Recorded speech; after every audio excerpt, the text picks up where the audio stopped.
Backfeed, it's a startup from Israel, and which wants to develop software to do governance on the blockchain. And so what I'm going to try is to, in 15 minutes, is to sort of clear what that means. So this is one way of seeing what's happening now in the blockchain space. So blockchain 0 would be what Bitcoin does. So basically we have their public ledger. It's a public database. And there's some magic going on which makes it so that you can own things on the blockchain, on the ledger. And some of these things have value. For example, Bitcoin has value, and so you can exchange them, and it's great. And so one thing that blockchain 0 allows for is not only to have Bitcoin's money, it also has a new thing. It has, what we can do now is we can have software that can own money. You can just completely automatize the handling of money. Okay. Now the second step, blockchain 2.0, would be what they're doing on Ethereum. So, which is one step further, where you don't just have money on the blockchain, but you can also execute on the blockchain. So this means that you can, basically you can deploy software on the blockchain which runs independently of any human agent, just does its own thing. And this allows for lots of great things. I mean, things called smart contracts, applications in the Internet of Things, and Skynet. Skynet will be on blockchain 2.0. Okay. So now what we think is that we need another layer of that. There will be a next step where we involve people invasion. You want to put the people on the blockchain as well. So in that case, in this hypothetical fictional future, what we would have on the blockchain is human properties, about reputation, about value, about how to decide things together. Okay? So this is a quote of Vitalik Buterin, who invented Ethereum, and he observes that blockchains are like Lego models for building economic and social institutions. It's like a toolbox where you can design rules on how to coordinate people. Okay. Another concept which we will need, and that's the concept of a decentralized autonomous organization. So here decentralized means that there's no, these organizations don't live in a physical location, and there's no central point of control or central point of, they're distributed over the network, and they're autonomous in the sense that they continue doing whatever they do, also when parts are missing. So this is abstract, but there is a wonderful example in recent history, which was a bit pretentious. It's called the DAO. This happened this spring. So what a group of people from Germany is they made an investment fund, so you can put money in, and just like a normal investment fund. The decisions on how to spend the money, where to invest the money, are taken by the investors themselves. So, and the logic which rules this sort of democracy all runs on the blockchain. So there's no bank which controls the money. There's no law really, or there's really no jurisdiction to control whether it's legal or not. The participants in the fund are mostly anonymous, who they are. So it's truly an autonomous organization, and an organization that lives independently of any interference. It also has a spectacular, very short history. So it was launched on April. Everybody was very happy because it was like the first real DAO. And after a month, they raised more than $150 million, which was very unexpected. Nobody really expected it, so everybody was everybody. Many people were very happy about that. Then 2 weeks later, somebody found a bug in it. And they stole 50 million. And since this organization was decentralized and autonomous, nobody knew anything about this, right? It was living independently on the blockchain. The money was, I mean, they found, okay, so there are two sides to the story, I think. So one is a very promising, exciting thing, is that you can make these kind of organizations. It's great. The other thing is that what happened is like, it's a very ugly story of greed and capitalism, right? That's what happened. So and they didn't really make a democracy. They made a system where the most money had the most vote. And of course, somebody else stole the money. Okay, so next part. So there's another thing. Here there is, we have the peer-to-peer economy, it's called. It's a great thing, so transact directly, I can rent my house to you, wonderful. I can put my video internet, I can talk to you directly on Facebook. So these are beautiful networks of people where we create new value, ways of sharing what we have with each other more or less directly. But in practice, these peer-to-peer networks are all dominated by companies which are extracting value from it. They're taking money from it, and not only they take money, they also censor it. There are privacy issues, obviously. We don't have no idea what these companies are doing with all our data. And they're also like 19th century labor conditions, if you look at Uber, for example, be a step back in that sense. So really about that so much. You can also take this discourse a bit further. This clumsy diagram is taken from a book by Heather Marsh. It's really an anarchist book. So basically what she paints this picture where we are here, but here are the stuff that we need, like food and shelter and knowledge and work. And there is all in the middle of people and organizations which extract value from it. So for her, it's right, it's also the government. So I don't know if you don't have to this as your worldview, but I think this picture is the truth. So what we think, what we hope, or what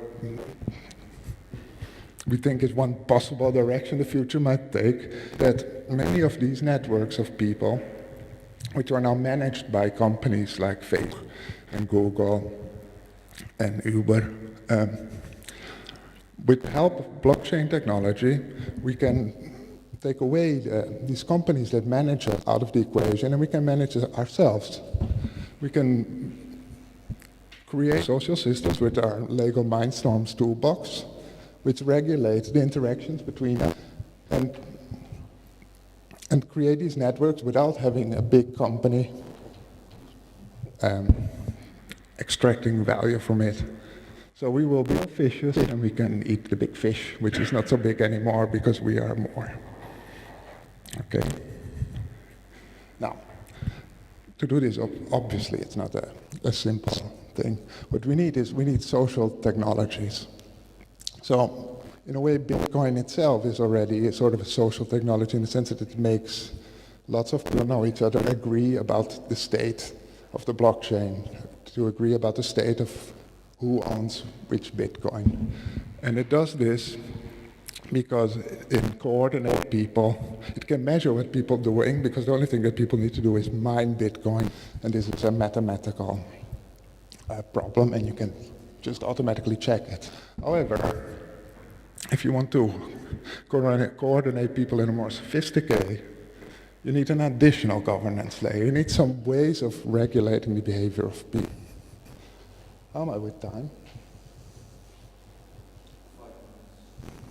That's not so bad.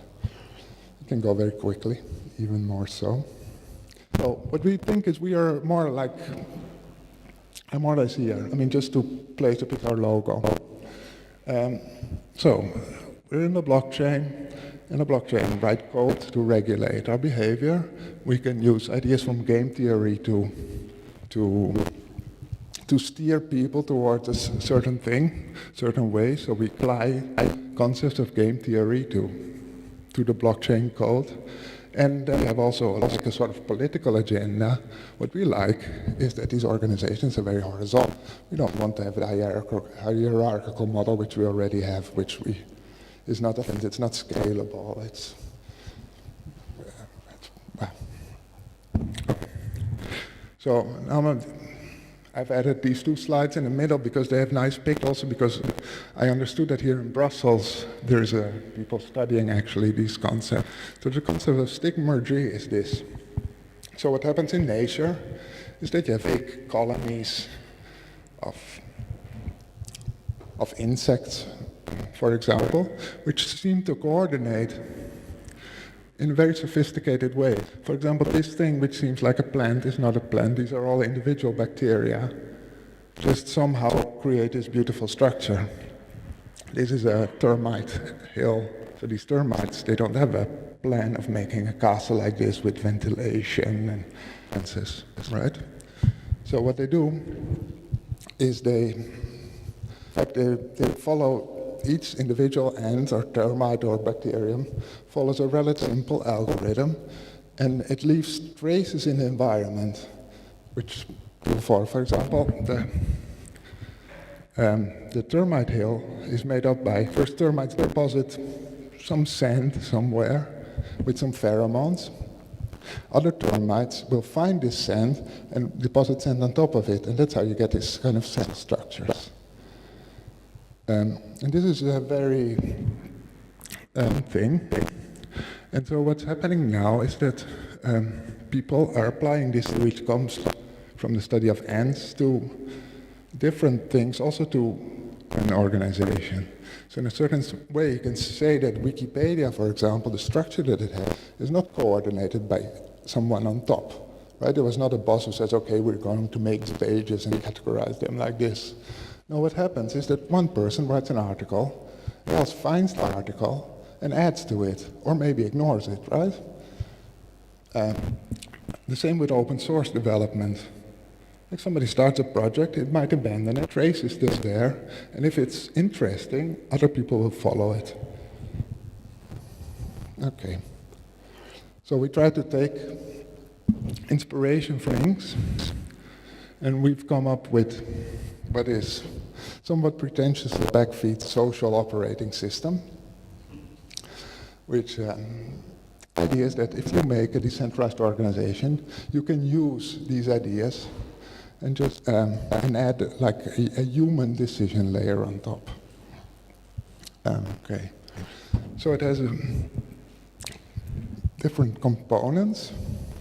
So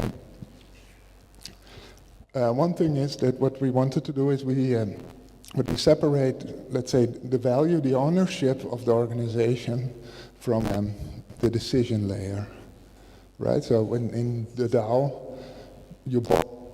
the amount of influence you have on the decisions is exactly correlated to the amount of money you put in. In the Backfeed model, we try that because it's not automatically so that the people who put most money in or the people who contribute more are necessarily the best decision makers. Okay.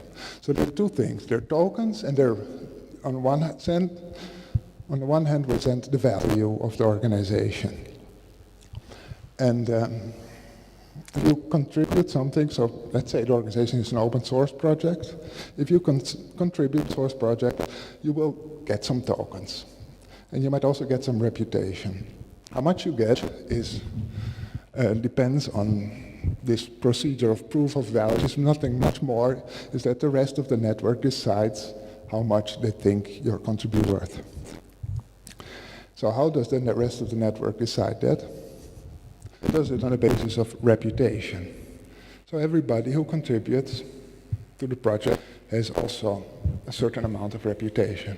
But this reputation is variable. So first, not transferable, it belongs to you. Okay? And it represents how much you have in a network. You get awarded reputation when you contribute. How much you get, this depends on the proof of value protocol. But most importantly, it's also always in flux, your reputation. For example, if you don't participate, you will slowly lose reputation. But also, if you are somebody who's a trendsetter, somebody who makes decisions which are then corroborated by the others, you will get more reputation. Because you're clearly somebody who's good at, okay. So this is what happens. So yeah, I'm almost done. So what happens in this case is because of this algorithm of reputation flow, people who are aligned with the rest of the group will get more and more reputation. Okay, which makes the group, the decisions of the group more homogeneous. It also has a bad side effect. Of course, if you don't agree with the majority, or if you're with many people who don't agree with the majority, you will get marginalized, right? Your reputation relative to the others will get less and less. You get a new kind of totalitarianism. But what we can do is you can fork the organization. You can create, you can move your people who are aligned with your values, and you know that they're aligned with them because they voted the same as you in history. Take that part and start a new network. So in this case, we will get this network of networks, and okay. So we are, at the moment, we're less and less because we don't have any money anymore. And this is one of the slogans. Thank you.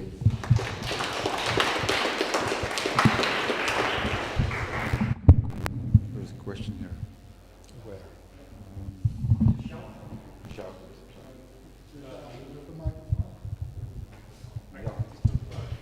Great. Hey, thanks a lot. To what extent is Backfeed ready for implementation? Is it like a library that an existing project can already implement, or do we have to build it from up with Backfeed in mind? Well, neither, more or less halfway, I suppose. So we did some experiments. We have some software also on a Git repository. But yeah, we're nowhere near that we have which is really ready to go in production.